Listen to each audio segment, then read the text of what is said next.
जय श्री कृष्णा, जय श्री राधे। मित्रों, मैं आचार्य प्रमोद मिश्रा आप सभी का हार्दिक स्वागत और अभिनंदन करता हूं। प्रार्थना करता हूं कि परमपिता परमात्मा आप सभी का परम कल्याण करें। मित्रों, आज मैं कार्तिक महात्म्यम कथा के अंतर्गत चौथे अध्याय की कथा को सुनाऊंगा। लेकिन उससे पहले आपको ये जानना चाहिए कि जो पिछले अध्याय की कथा थी, तृतीय अध्याय की कथा, उसमें भगवान ने सभी को कहा है कि मैं अब मछली का यानी मत्स्य रूप धारण करके और जल में जाता हूँ। तुम सब देवता मुनीश्वरों के सहित मेरे जल में आ जाओ। और ये भी कहा कि कार्तिक मास में जो श्रेष्ठ मनुष्य प्रातःकाल स्नान करते हैं और यज्ञ करते हैं, भली भांति स्नान करते हैं, तो कहते हे देवेंद्र, कार्तिक मास में व्रत करने वालों को सब प्रकार से धन, पुत्र, वैभव आदि आप देते रहना। इस तरह भगवान कहते हैं। तो शास्त्र के अनुसार, शास्त्र की आज्ञा के अनुसार भगवान कहते हैं कि इस तरह से जो कार्तिक मास का पालन करता है वो जीवन धारण करते हुए भी जीवन मुक्त रहता है। साथ साथ विधि पूर्वक उत्तम व्रत करता है, वह सभी लोगों को पूजनीय है। भगवान ने ऐसा कहा। और भगवान ने यह भी कहा कि जब कार्तिक की एकादशी आती है, शुक्ल पक्ष की एकादशी, उस दिन तुम लोगों ने मुझे जगाया है, इसलिए मेरे लिए अत्यंत प्रीतिदायिनी और माननीय एकादशी है। इसलिए हे देवताओं, नियम पूर्वक एकादशी का व्रत करना, कार्तिक मास का व्रत करना स्वास्थ्य को प्रदान करता है, सुख को प्रदान करता है, निरोग को प्रदान करता है, आदि चीज़ें भगवान स्वयं देते रहते हैं। तो इसी के साथ साथ अब हम बढ़ेंगे चौथे अध्याय की कथा की तरफ।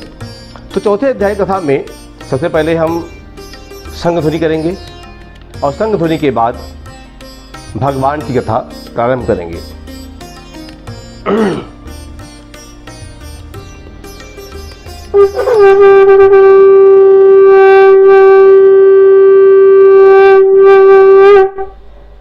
श्रीमन्नारायण नारायण नारायण, भजमन नारायण नारायण नारायण, सत्यनारायण नारायण नारायण, सत्यनारायण नारायण नारायण, श्रीमन्नारायण नारायण नारायण।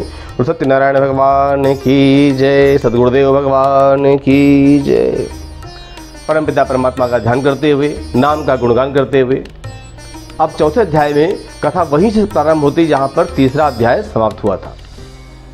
तो नारद जी से जो चर्चा चल रही है, नारद जी कहते हैं कि ऐसा कह करके भगवान विष्णु मछली का रूप धारण किया करके आकाश से जल में प्रवेश कर गए। उस समय विंध्याचल पर्वत पर तप कर रहे महर्षि कश्यप अपनी अंजलि में जल लेकर खड़े थे। भगवान सूर्य को जल देने जा रहे थे। तो उस तरह से महर्षि कश्यप ने दया करके उसे अपने कमंडल में रख लिया। महर्षि के थोड़ा बड़ा होने पर, मछली के थोड़ा बड़ा होने पर महर्षि कश्यप ने उसे कुएं में डाल दिया। जब वह मछली कुएं में न समझ सकी तो उन्होंने उसे तालाब में डाल दिया, और जब वह तालाब में नहीं आ सकी तो उन्होंने उसे समुद्र में डाल दिया। वह मछली वहाँ भी बढ़ने लगी। मछली कौन थी? भगवान ही तो थे, जो मत्स्य रूप में उन्होंने अवतार लिया। कश्यप ऋषि के कमंडलों में आए, हाथ में अंजलि देते हुए अंजलि में आए, और मत्स्य रूपी भगवान विष्णु ने इस शंखासुर का वध किया, क्योंकि ऋषि ने जाकर के दोबारा समुद्र में मछली को डाल दिया, क्योंकि किसी तरह से उसका प्रवेश हो नहीं रहा था। और शंखासुर को हाथ में लेकर भगवान बद्री वन में आ गए। वहाँ उन्होंने संपूर्ण ऋषियों को बुलाकर इस प्रकार का आदेश दिया कि हे मुनीश्वरों, तुम जल के भीतर बिखरे हुए वेद मंत्रों को खोज करो और जितनी जल्दी हो सके उन्हें सागर के जल से बाहर निकाल लाओ। तब मैं देवताओं के साथ प्रयाग में ठहरता हूँ। तब उन तपोबल संपन्न महर्षियों ने यज्ञ और बीजों सहित संपूर्ण वेद मंत्रों का उद्धार किया। उनमें से जितने वेद मंत्र जिस ऋषि ने उपलब्ध कराए या किए, वही उन बीज मंत्रों को का उन ऋषि के नाम से आज भी जाना जाता है। जब कोई मंत्र कोई विनियोग करते हैं तो अक्सर विनियोग में उस ऋषि का नाम आज भी बोला जाता है कि ये मंत्र इन ऋषि के द्वारा ढूंढा गया है या इनके द्वारा दिया गया है।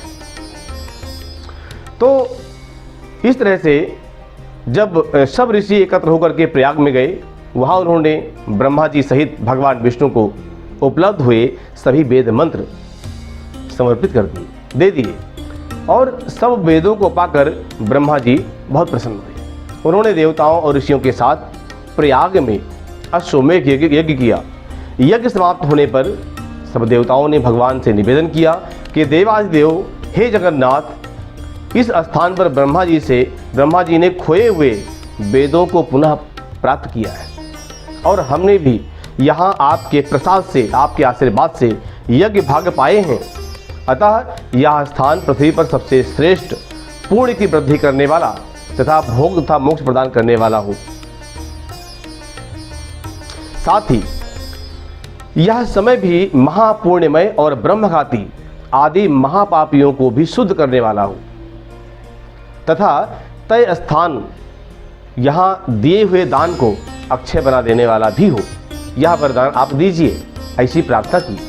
भगवान विष्णु कहते हैं कि हे देवताओं, प्रार्थना किससे की गई? भगवान नारायण से देवताओं ने प्रार्थना की। अब भगवान कहते हैं कि देवताओं, तुमने जो कुछ कहा है वह मुझे स्वीकार है। तुम्हारी इच्छा पूर्ण हो, आज से यह स्थान ब्रह्म क्षेत्र के नाम से प्रसिद्ध होगा। सूर्य वंश में उत्पन्न राजा भगीरथ यहाँ गंगा को लेकर आएंगे और यहाँ सूर्य कन्या यमुना से मुलाकात होगी, यानी मिलन होगा। ब्रह्मा जी और तुम सब देवता मेरे साथ यहाँ निवास करो, ऐसा भगवान ने कहा, विष्णु भगवान ने कहा। आज से यह तीर्थ नहीं, तीर्थ राज के नाम से विख्यात होगा और तीर्थ राज के दर्शन से तत्काल सभी पाप नष्ट हो जाएंगे। भगवान ने कहा कि जब सूर्य मकर राशि में प्रवेश करेंगे, अक्सर आप देखते होंगे मकर राशि में प्रवेश भगवान कब करते हैं? मकर संक्रांति के दिन। अगर आज के हिसाब से आंग्ल कैलेंडर को देखा जाए, अंग्रेजी तारीख को देखा जाए, तो अक्सर 14 जनवरी को मकर संक्रांति 14 या 15 जनवरी को ही आती है।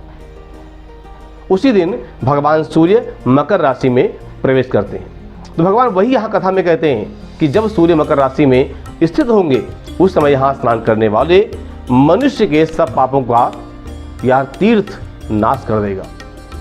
यह काल भी मनुष्यों के लिए सदा महान पुण्य प्रदान करने वाला होगा। माघ में सूर्य के मकर राशि में स्थित होने पर यहाँ स्नान करने से सालोक्य आदि फल प्राप्त होंगे, जो फल कभी क्षय न होने वाले हो। देवाधिदेव भगवान विष्णु देवताओं से यहाँ ऐसा कह करके ब्रह्मा जी के साथ वहीं पर अंतर ध्यान हो गए। तत्पश्चात इंद्रादि देवता भी अपने अंश से प्रयाग में रहते हुए वहाँ से अंतर ध्यान हुए।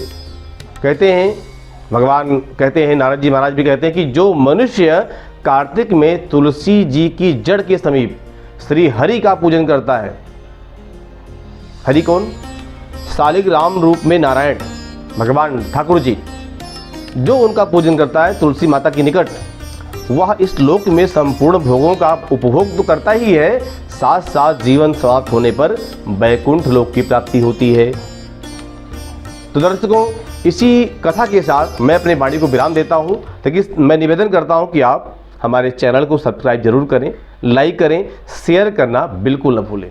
आपको नए नए विषय रोज मिलते रहेंगे। साथ में इस समय कार्तिक कथा में कर रहा हूँ आपके लिए, तो कार्तिक कथा पूरा 35 अध्याय हैं। ये कथा समाप्त होने के बाद मैं आपको और नए विषयों से जोड़ूंगा, उपायों से जोड़ूंगा, अध्यात्म जोड़ने का प्रयास करूंगा। तो इसी के साथ बहुत बहुत धन्यवाद। जय श्री कृष्णा। जय